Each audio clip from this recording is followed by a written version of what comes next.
여러분, 안녕하세요. 저는 10년 경력의 신경과 전문의입니다. 오늘은 꼭 여러분께 드리고 싶은 매우 중요한 이야기가 있습니다. 혹시 이런 경험 있으신가요? 밤에 잠을 자다가 갑자기 소변이 마려워서 깨는 일. 하루 이틀도 아니고 거의 매일 밤마다 반복된다면요. 그럴 때 대부분 이렇게 생각하시죠. 나이 들면 다 그렇지 뭐. 원래 나이 먹으면 밤에 한 번쯤 깨는 건 당연한 거 아냐 하지만 아닙니다. 그건 결코 당연한 일이 아닙니다. 제가 신경과 의사로서 단언합니다. 밤에 한 번이라도 소변을 보기 위해 잠에서 깬다면 그것은 이미 몸이 보내는 명확한 경고 신호입니다. 정상적인 신체라면 밤새 단 한 번도 깨지 않고 깊은 잠을 유지할 수 있도록 우리의 뇌와 신경계는 정교하게 설계되어 있습니다. 그런데 자주 깬다는 건 몸속의 자율신경 균형이 무너지고 있다는 신호이며 그대로 두면 수면질 저하, 고혈압, 심혈관 질환까지 이어질 수 있습니다. 제가 지난 10년간 진료실에서 만난 수많은 환자분들 중 가장 안타까웠던 건 이겁니다. 많은 분들이 그냥 나이 탓이라며 이 문제를 너무 가볍게 넘긴다는 사실이죠. 그러다 결국 밤마다 잠을 설치고 낮에는 피로와 무기력에 시달리게 됩니다. 여러분, 밤에 자주 깨는 건 단순한 노화가 아니라 몸이 보내는 도움 요청의 신호입니다. 이걸 알아차리면 당신의 건강은 완전히 달라질 수 있습니다. 하지만 여러분, 이것은 결코 사소한 문제가 아닙니다. 밤에 단 한 번이라도 잠에서 깬다는 것은 수면의 질이 완전히 깨진다는 의미입니다. 수면은 우리 몸이 하루 동안 쌓인 피로를 풀고 손상된 세포를 회복하며 면역 체계를 강화하는 아주 중요한 시간입니다. 그런데 이 귀중한 시간이 중간에 끊긴다면 어떻게 될까요? 여러분의 몸은 제대로 회복되지 못합니다. 아침에 일어났을 때 개운하지 않고 하루 종일 피곤함을 느끼게 됩니다. 단순히 피곤한 것으로 끝나지 않습니다. 수면이 끊기면 우리 몸의 면역력이 떨어집니다. 감기에도 자주 걸리고 각종 질병에 대한 저항력이 약해집니다. 또한 심혈관계도 큰 부담을 줍니다. 잠을 자는 동안 우리의 혈압은 자연스럽게 낮아지는데 밤중에 자주 깨면 이런 정상적인 리듬이 깨지면서 혈압이 불안정해집니다. 장기적으로는 고혈압, 심장병의 위험이 높아질 수 있습니다. 특히 고령의 환자분들에게는 더 심각한 문제가 있습니다. 밤에 어둠 속에서 화장실을 가다가 넘어지는 경우가 많습니다. 낙상으로 인한 골절은 고령자에게는 치명적일 수 있습니다. 그리고 이런 신체적인 문제뿐만 아니라 정신 건강에도 영향을 미칩니다. 수면 부족이 지속되면 우울감이 생기고 기억력이 떨어지며 집중력도 저하됩니다. 그렇다면 도대체 왜 이런 일이 생기는 걸까요? 의학적으로 설명을 드리겠습니다. 우리 몸에는 항인효 호르몬이라는 것이 있습니다. 이 호르몬은 밤에 더 많이 분비되어서 신장에서 소변이 만들어지는 양을 줄여줍니다. 쉽게 말하면 낮에는 물을 많이 마셔도 소변이 자주 마려운데 밤에는 오랜 시간 자도 소변이 마렵지 않은 이유가 바로 이 호르몬 때문입니다. 정상적인 상태라면이 호르몬이 밤에 충분히 분비되어서 우리가 밤새 깨지 않고 잘 수 있도록 해줍니다. 그런데 나이가 들면서이 한기 호르몬의 분비량이 점차 줄어듭니다.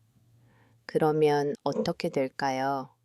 밤에도 나처럼 소변이 계속 만들어집니다. 방광에 소변이 차면 당연히 마려워지고 잠에서 깨게 됩니다. 이것이 바로 야간뇨의 가장 중요한 원인입니다. 통계를 보면이 문제가 얼마나 흔한지 알 수 있습니다. 40대의 경우 약 40%가 야간뇨를 경험합니다. 50대는 50%, 60대는 60%, 이런 식으로 나이가 들수록 비율이 증가합니다. 90대 이상이 되면 거의 90%가 이 문제를 겪습니다. 하지만 여기서 중요한 점은 나이가 들어서 생기는 문제라고 해서 치료가 불가능한 것은 아니라는 것입니다. 많은 분들이 이렇게 생각하십니다. 나이 들면 당연한 거니까 그냥 참고 살아야지. 하지만 절대 그렇지 않습니다. 야간뇨는 충분히 개선할 수 있고 또 반드시 개선해야 하는 질환입니다. 생활 습관을 조절하고 필요하다면 적절한 치료를 받으면 밤에 푹 자는 것이 얼마든지 가능합니다. 제가 진료실에서 만난 한 환자분 이야기를 해드리겠습니다. 65세 남성 환자분이셨는데 밤에 서너씩 소변을 보러 일어나신다고 하셨습니다. 처음에는 나이 들면 다 그런 거 아니냐 하고 생각하셨대요. 그런데 점점 낮에 너무 피곤하고 일을 할 때 집중이 안 되고 짜증도 많이 나셨답니다. 부인과도 자꾸 다투게 되고 우울한 기분이 계속되어서 결국 병원에 오셨습니다.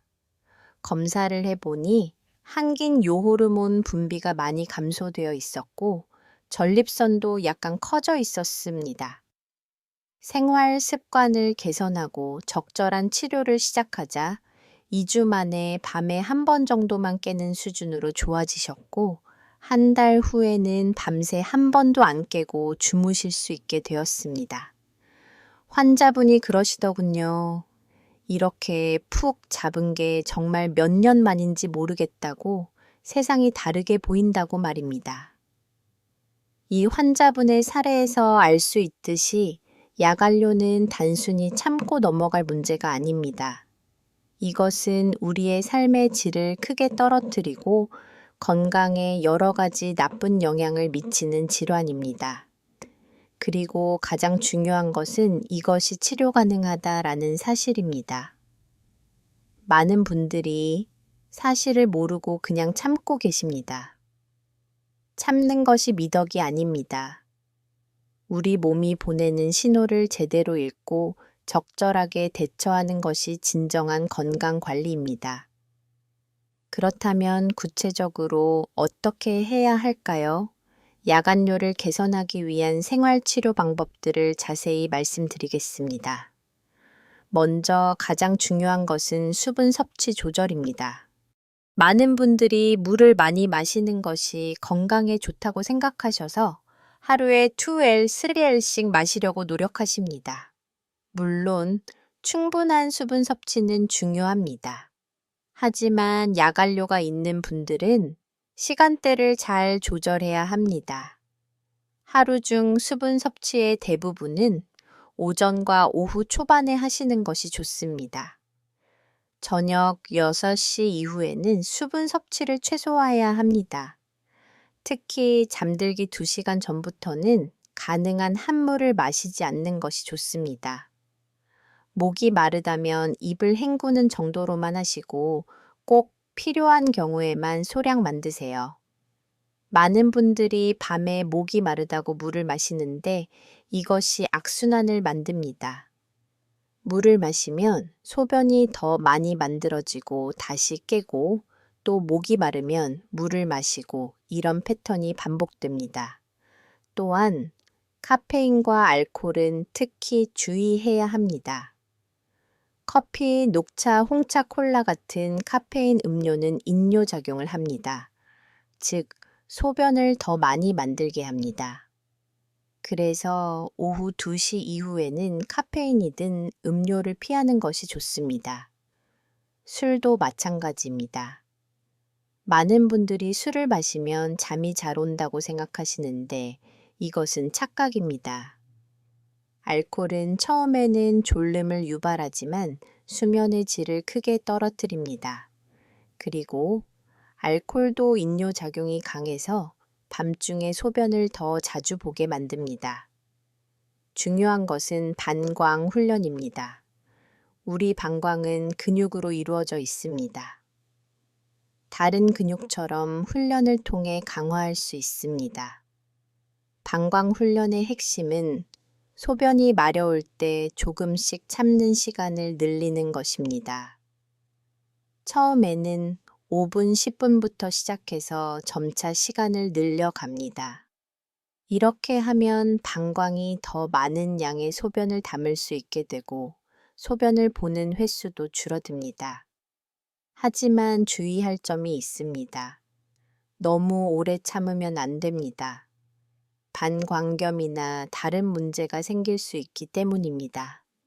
적절한 선을 지키면서 점진적으로 훈련하는 것이 중요합니다. 또한 화장실에 갈 때는 완전히 비우는 것이 중요합니다. 많은 분들이 급하게 소변을 보고 나오는데 방광을 완전히 비우지 않으면 금방 또 마려워집니다. 천천히 충분한 시간을 갖고 완전히 비우는 습관을 들이세요. 골반 근육 운동도 매우 효과적입니다. 특히 여성의 경우 출산 후 골반 근육이 약해져서 야간뇨가 생기는 경우가 많습니다. 남성도 나이가 들면서 골반 근육이 약해집니다. 골반 근육을 강화하는 운동을 케겔 운동이라고 하는데 이것은 매우 간단하면서도 효과적입니다.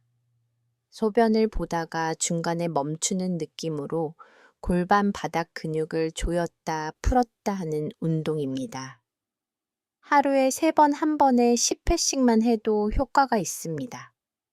중요한 것은 꾸준히 하는 것입니다. 일주일이나 한 달 해서 이제 효과가 나타나는 것이 아니라 적어도 2, 3개월은 꾸준히 해야 합니다. 이 운동의 장점은 언제 어디서나 할 수 있다는 것입니다. 버스를 타고 가면서도 회사에 앉아서도 TV를 보면서도 할 수 있습니다. 아무도 모르게 조용히 할 수 있는 운동이니까 부담 없이 시작하세요. 체중 관리도 중요합니다. 비만은 야간뇨의 중요한 위험 요인 중 하나입니다. 복부, 비만이 있으면 방광을 압박해서 소변을 자주 보게 됩니다. 또한 비만은 수면 무호흡증과도 관련이 있는데 수면 무호흡증이 있으면 야간류가 더 심해집니다. 수면 중에 호흡이 멈추면 우리 몸은 스트레스 상태가 되고 이때 심장에서 특정 호르몬이 분비되어 소변이 더 많이 만들어집니다. 그래서 체중을 적정 수준으로 유지하는 것이 야간류 개선에 큰 도움이 됩니다. 적절한 운동도 필요합니다. 하지만 운동 시간을 잘 선택해야 합니다. 저녁 늦게 격렬한 운동을 하면 오히려 수면을 방해할 수 있습니다. 운동은 가능하면 오전이나 오후 이은 시간에 하는 것이 좋습니다. 격렬한 운동보다는 걷기 가벼운 조깅 수영 같은 유산소 운동이 좋습니다.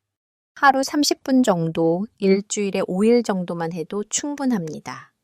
운동을 하면 전반적인 건강이 좋아지고 수면의 질도 개선되며 체중 관리에도 도움이 됩니다.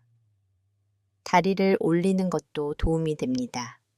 하루 종일 서 있거나 앉아 있으면 다리에 수분이 쌓입니다. 이 수분이 밤에 누우면 다시 순환되면서 소변으로 배출됩니다. 그래서 저녁에 다리를 심장보다 높게 올려서 쉬는 것이 좋습니다. 소파에 누워서 다리를 쿠션에 올려놓고 30분 정도 쉬세요. 이렇게 하면 다리에 쌓인 수분이 미리 순환되어 낮 동안 소변으로 배출됩니다. 밤에 만들어지는 소변의 양이 줄어드는 효과가 있습니다. 잠자는 자세도 중요합니다. 똑바로 누워 자는 것보다 옆으로 누워는 것이 좋습니다. 특히 코골이나 수면 무호흡증이 있는 분들은 옆으로 자는 것이 큰 도움이 됩니다. 또한 머리를 약간 높게 하고 자는 것도 좋습니다. 베개를 하나 더 사용하거나 침대 머리 쪽을 약간 높이는 것도 방법입니다. 이렇게 하면 체액의 순환이 좋아지고 야간뇨가 줄어들 수 있습니다. 식단 조절도 필요합니다. 짠 음식을 많이 먹으면 몸에 수분이 더 많이 쌓입니다. 그래서 저녁 식사는 가능한 한 싱겁게 먹는 것이 좋습니다. 특히 가공식품 인스턴트 식품은 나트륨 함량이 높으니 피하는 것이 좋습니다. 신선한 채소와 과일, 통곡물 위주로 식사하세요. 과일도 저녁에는 수분이 많은 과일보다는 수분이 적은 과일을 선택하는 것이 좋습니다. 수박이나 참외 같은 과일은 오전에 드시고 저녁에는 피하세요. 약물도 체크해야 합니다. 고혈압이나 심장병 때문에 인뇨를 복용하는 분들이 많습니다. 인뇨자에는 소변을 많이 만들게 하는 약입니다. 만약 저녁에 인뇨를 복용하고 있다면 주치의와 상담해서 복용 시간을 오전으로 바꾸는 것을 고려해 보세요. 그 외에도 일부 감기약, 알레르게약, 우울증 약 등이 배뇨에 영향을 줄 수 있습니다. 현재 복용 중인 약이 있다면 주치의와 상담해서 야간류와의 관련성을 확인해 보는 것이 좋습니다. 온도와 환경도 수면에 큰 영향을 미칩니다. 침실의 온도가 너무 높으면 잠을 자는 동안 땀을 많이 흘리게 되고 목이 마를 수 있습니다. 침실 온도는 18도에서 20도 정도로 유지하는 것이 가장 좋습니다. 약간 서늘하다고 느낄 정도가 적당합니다. 이불을 덮고 자면 따뜻하니까 걱정하지 마세요. 또한 침실은 가능한 한 어둡고 조용해야 합니다. 빛이 들어오면 수면 호르몬인 멜라토닌 분비가 줄어들어 수면의 질이 떨어집니다. 암막 커튼을 사용하고 전자기기의 불빛도 모두 가리세요. 소음도 수면을 방해하니 조용한 환경을 만드는 것이 중요합니다. 수면 패턴을 규칙적으로 유지하는 것도 매우 중요합니다. 매일 같은 시간에 자고 같은 시간에 일어나세요. 주말이라고 해서 너무 늦게까지 자는 것은 좋지 않습니다. 우리 몸은 규칙적인 리듬을 좋아합니다. 매일 비슷한 시간에 잠들고 일어나면 생체 시계가 안정되고 한긴 요호르몬의 분비도 규칙적으로 이루어집니다. 낮잠도 조절해야 합니다. 낮잠을 너무 오래 자거나 늦은 오후에 자면 밤에 잠들기 어렵습니다. 낮잠이 필요하다면 오후 3시 이전에 20분 정도만 자는 것이 좋습니다. 스트레스 관리도 빼놓을 수 없습니다. 스트레스를 받으면 우리 몸에서 스트레스 호르몬이 분비되고 이것이 수면을 방해합니다. 또한 스트레스는 방광을 예민하게 만들어서 소변을 자주 보고 싶게 만듭니다.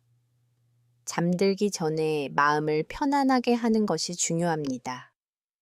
명상이나 깊은 호흡 운동, 가벼운 스트레칭이 도움이 됩니다. 잠들기 1시간 전부터는 스마트폰이나 컴퓨터를 보지 않는 것이 좋습니다.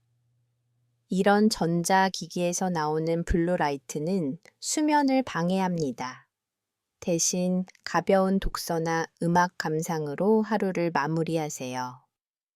만약 밤에 깨서 화장실에 갔다면 다시 잠들 때 주의할 점이 있습니다. 불을 너무 밝게 켜지 마세요. 밝은 불빛은 우리 뇌를 깨웁니다. 약한 간접등이나 발등만 사용하세요. 화장실에서 돌아와서도 바로 침대에 눕기보다는 잠시 의자에 앉아서 마음을 가라앉히는 것이 좋습니다. 그리고 시계를 보지 마세요. 몇 시인지 확인하면 오히려 불안해져서 잠들기 어렵습니다. 그냥 편안하게 누워서 천천히 숨을 쉬면서 다시 잠들 때까지 기다리세요. 여기까지가 생활습관 개선을 통한 야간류 치료 방법들입니다. 이 모든 방법들을 한꺼번에 다 실천하려고 하면 부담스러울 수 있습니다. 그러니 하나씩 천천히 시작하세요. 먼저 저녁 수분 섭취부터 조절해 보세요. 그 다음 주에는 카페인과 알코올을 줄여보세요.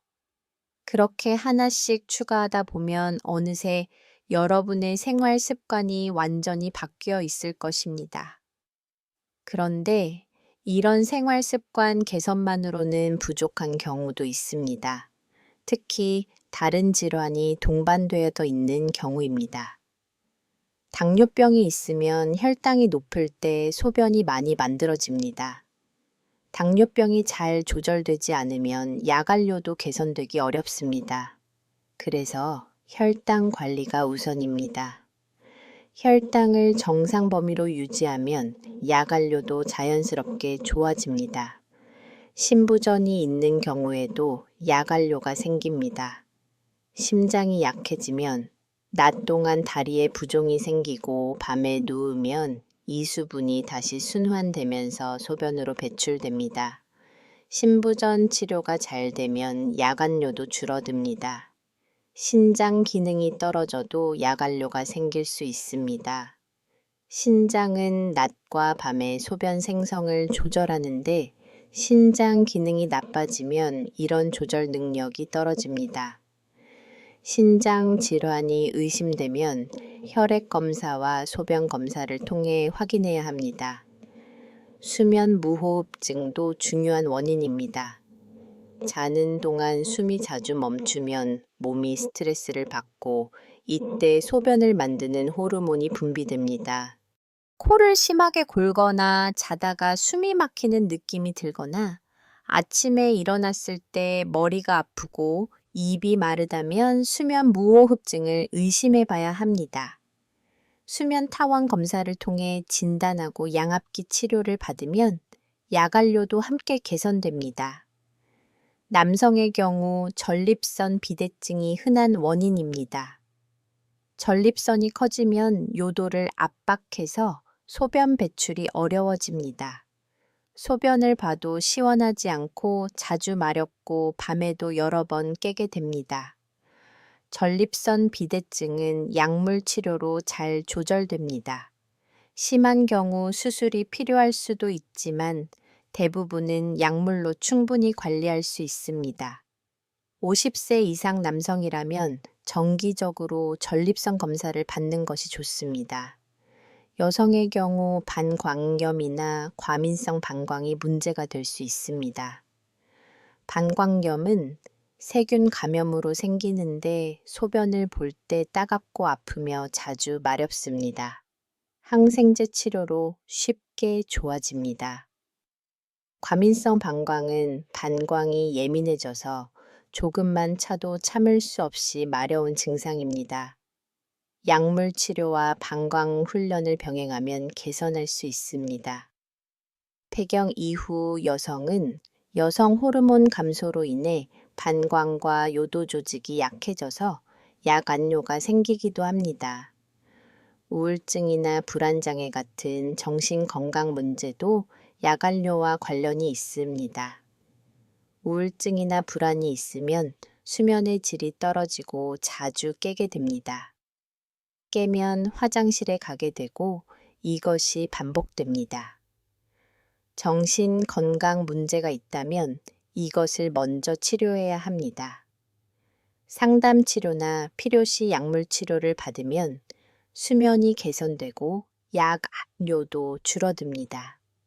그렇다면 의사에게 언제 가야 할까요? 생활 습관을 개선했는데도 2주 이상 증상이 계속된다면 병원을 방문하세요. 밤에 3번 이상 깬다면 반드시 검사를 받아야 합니다. 소변에 피가 섞여 나오거나 소변을 볼 때 통증이 있거나 소변 줄기가 약하거나 소변을 봐도 시원하지 않다면 즉시 병원에 가세요. 이런 증상들은 다른 질환의 신호일 수 있습니다. 병원에 가면 어떤 검사를 하는지 궁금하실 겁니다. 먼저 자세한 문진을 합니다. 하루에 물을 얼마나 마시는지, 밤에 몇 번 깨는지, 다른 증상은 없는지 등을 물어봅니다. 그 다음 소변 검사를 합니다. 소변에 염증이나 피가 있는지, 단기 나오는지 확인합니다. 혈액 검사로 신장 기능 혈당 전해질을 확인합니다. 남성은 전립선 검사를 하고 여성은 부인과 검진이 필요할 수 있습니다. 필요에 따라 소변 일지를 작성하게 됩니다. 3일 정도 하루 중 얼마나 마시고 언제 얼마나 소변을 보는지 기록합니다. 이것을 통해 소변 패턴을 정확히 파악할 수 있습니다. 초음파 검사로 방광 신장 전립선을 확인하기도 합니다. 경우에 따라서는 요역동학 검사라는 특수 검사를 하기도 합니다. 이것은 방광의 기능을 자세히 평가하는 검사입니다. 검사 결과에 따라 치료 방법이 달라집니다. 한긴요 호르몬이 부족하면 호르몬 보충 치료를 합니다. 데스모프레신이라는 약을 잠들기 전에 복용하면 밤에 소변이 적게 만들어집니다. 이 약은 매우 효과적이지만 반드시 의사의 처방에 따라 사용해야 합니다. 과민성 방광이 원인이라면 방광을 안정시키는 약을 사용합니다. 전립선 비대증이 있다면 전립선을 줄이거나 요도를 이완시키는 약을 씁니다. 때로는 여러 가지 원인이 복합적으로 작용하기 때문에 여러 가지 치료를 병행해야 합니다. 약물 치료와 함께 생활 습관 개선을 계속하는 것이 중요합니다. 약만 먹는다고 해서 모든 것이 해결되는 것은 아닙니다. 약물과 생활 습관 개선이 함께 이루어져야 최상의 결과를 얻을 수 있습니다. 치료 효과는 사람마다 다릅니다. 어떤 분은 일주일 만에 좋아지기도 하고 어떤 분은 한 달 이상 걸리기도 합니다. 인내심을 가지고 꾸준히 치료받는 것이 중요합니다. 중간에 포기하지 마세요. 조금씩 나아지고 있다면 그것만으로도 의미가 있습니다. 의사와 긴밀히 소통하면서 치료 계획을 조정해 나가세요. 가족의 지지도 중요합니다. 밤에 자주 일어나는 것은 본인뿐만 아니라 같이 자는 배우자에게도 영향을 줍니다. 배우자의 수면도 방해받고 때로는 이것이 부부 사이의 갈등으로 이어지기도 합니다. 가족들이 문제를 이해하고 함께 노력하면 훨씬 좋은 결과를 얻을 수 있습니다. 예를 들어 저녁 식사를 준비할 때 싱겁게 조리하고 카페인 음료를 권하지 않고 저녁 운동을 함께하는 것 등이 도움이 됩니다. 노인의 경우 낙상 예방이 특히 중요합니다. 밤에 화장실을 갈 때 넘어지는 사고가 많습니다. 침실에서 화장실까지 가는 길에 장애물을 치우세요. 간접 등을 설치해서 최소한의 발길을 유지하세요. 미끄럼 방지 매트를 깔고 손잡이를 설치하는 것도 좋습니다. 급하게 일어나지 말고 침대에 앉아서 잠시 어지럼증이 가라앉기를 기다렸다가 천천히 일어나세요. 어린이나 청소년이 야간뇨를 겪는 경우도 있습니다. 보통 5세 이후에도 밤에 오줌을 싼다면 야증이라고 합니다. 이것은 야간뇨와는 조금 다른 문제입니다. 대부분은 성장하면서 자연스럽게 좋아지지만 심리적 스트레스나 다른 문제가 있을 수 있으니 소아 청소년과 전문의와 상담하는 것이 좋습니다. 절대 아이를 야단치거나 창피를 주어서는 안 됩니다. 이것은 아이의 잘못이 아니라 신체 발달 과정의 일부입니다. 임신 중에도 야간뇨가 흔합니다. 태아가 자라면서 방광을 압박하고 호르몬 변화로 인해 소변이 자주 마렵습니다. 이것은 정상적인 현상이므로 크게 걱정하지 않아도 됩니다. 출산 후에는 대부분 좋아집니다. 다만 수분 섭취를 줄이지는 마세요. 임신 중에는 충분한 수분 섭취가 중요합니다. 대신 자기 전에 화장실을 꼭 가고 낮 동안 골반 근육 운동을 꾸준히 하는 것이 도움이 됩니다. 마지막으로 여러분께 꼭 드리고 싶은 말씀이 있습니다. 야간뇨는 절대 부끄러운 일이 아닙니다. 나이가 들면 생기는 자연스러운 변화이기도 하지만 동시에 치료할 수 있고 또 치료해야 하는 질환입니다. 많은 분들이 문제를 남에게 말하기 창피해서 혼자 끙끙 앓으십니다. 가족에게도 의사에게도 말하지 않습니다. 하지만 이것은 매우 흔한 문제이고 해결 방법도 많이 있습니다. 의사들은 이런 문제를 매일 다룹니다.